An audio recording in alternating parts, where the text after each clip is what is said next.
जय श्री कृष्णा। आइए सुनते हैं आज मंगलवार के दिन मंगलदेव की यह कहानी। अंगारक, भौम, रक्ताक्ष तथा महादेव पुत्र के नाम से प्रसिद्ध मंगल देवता एक क्रूर देव ग्रह के रूप में जाने जाते हैं। त्रिशूल, गदा, पद्म और भाला या सूल धारण किए इस ग्रह का रंग लाल माना जाता है और इसका वाहन भेड़। वह सप्ताह के 7 दिनों में मंगलवार पर इसका आधिपत्य कहा गया है। मंगल ग्रह को देवताओं के सेनापति भी कहा जाता है। प्राणी मात्र के शरीर में मंगल ऊर्जा, आत्मविश्वास, अहंकार, ताकत, क्रोध, आवेग, वीरता और साहसिक प्रकृति को दर्शाता है और कुआरा माना गया है। देवग्रह सूर्य, चंद्र और बृहस्पति इनके मित्र ग्रह हैं तथा बुध शत्रु है। मंगल मृगशिरा, चित्रा एवं घनिष्ठा नक्षत्रों का स्वामी है। अग्नि तत्व के मंगल का रत्न मूंगा, धातु, पीतल, तत्दिशा, दक्षिण व काल ग्रीष्म है। इन सब तथ्यों को समझने में मंगल देवता के जन्म की कहानी बहुत सहायक है।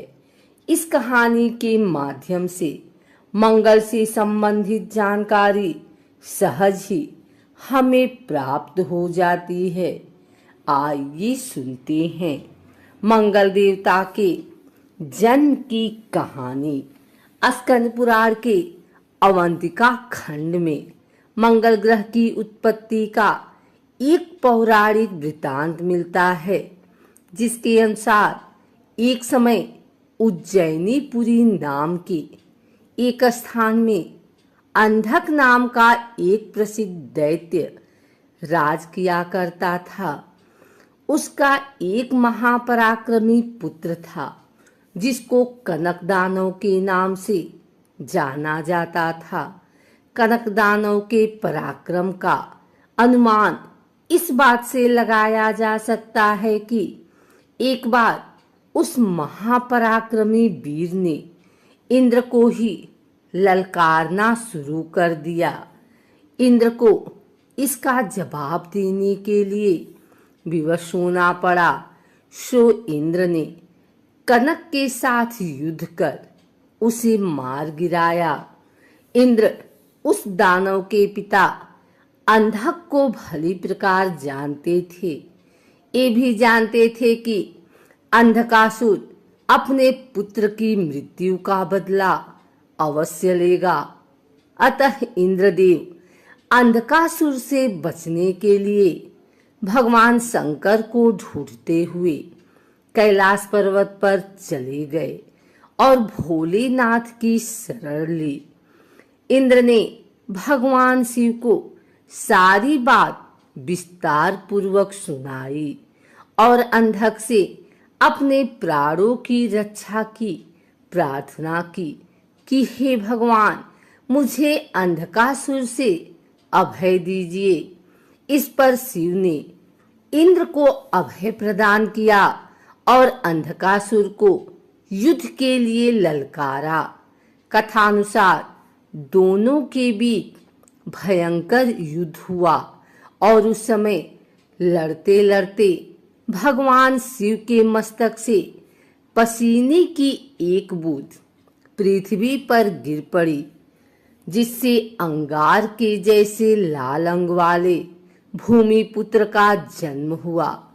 शिव के इस ही पुत्र को मंगल, अंगारक, रक्ताक्ष, महादेव पुत्र या हनुमान आदि नामों से पुकारा जाने लगा। फिर ब्राह्मणों द्वारा इन्हीं नामों से स्तुति कर शिवपुत्र को ही ग्रहों के मध्य प्रतिष्ठित किया गया। उसी स्थान पर ब्रह्मा जी द्वारा मंगलेश्वर नामक एक उत्तम शिवलिंग की स्थापना की गई। वर्तमान में यह स्थान उज्जैन में है तथा मंगलनाथ मंदिर के नाम से प्रसिद्ध है। ब्रह्मवैवर्त पुराण में जिक्र मिलता है कि एक समय दैत्यराज हिरण्यकश्यप का भाई हिरण्याक्ष ने पृथ्वी को चुरा लिया और सागर में ले गया। तत्पश्चात भगवान विष्णु ने वाराह अवतार लिया और हिरण्याक्ष को खोजकर उसके साथ युद्ध किया, जिसमें हिरण्याक्ष मृत्यु को प्राप्त हुआ तथा पृथ्वी को रसातल से निकालकर सागर पर स्थापित कर दिया गया तथा इस पृथ्वी पर ही परमपिता ब्रह्मा ने विश्व की रचना की। पृथ्वी सकाम रूप में आई और श्री हरि की वंदना करने लगी। पृथ्वी के मनोहर आकर्षक रूप को देखकर श्री हरि काम के वशीभूत हुए और इन्होंने दिव्य वर्ष पर्यंत पृथ्वी के संग रति क्रीड़ा की। इस प्रकार विष्णु भगवान और पृथ्वी के संयोग से एक महातेजस्वी बालक का जन्म हुआ, जिसे मंगल ग्रह के नाम से जाना जाता है। इसी कथा का वर्णन देवी भागवत में भी मौजूद है। मंगलवार का दिन हनुमान जी और मंगल देव को समर्पित है। इस दिन व्रत रखने और हनुमान जी की पूजा करने से सभी मनोकामनाएं पूरी होती हैं। साथ ही इस दिन व्रत रखने से कुंडली में मंगल ग्रह भी मजबूत होता है। मंगलवार का व्रत रखते समय कुछ बातों का खास ख्याल रखने की जरूरत होती है। इस दिन जाने अनजाने में की गई गलती के कारण बजरंगबली आपसे नाराज हो सकते हैं।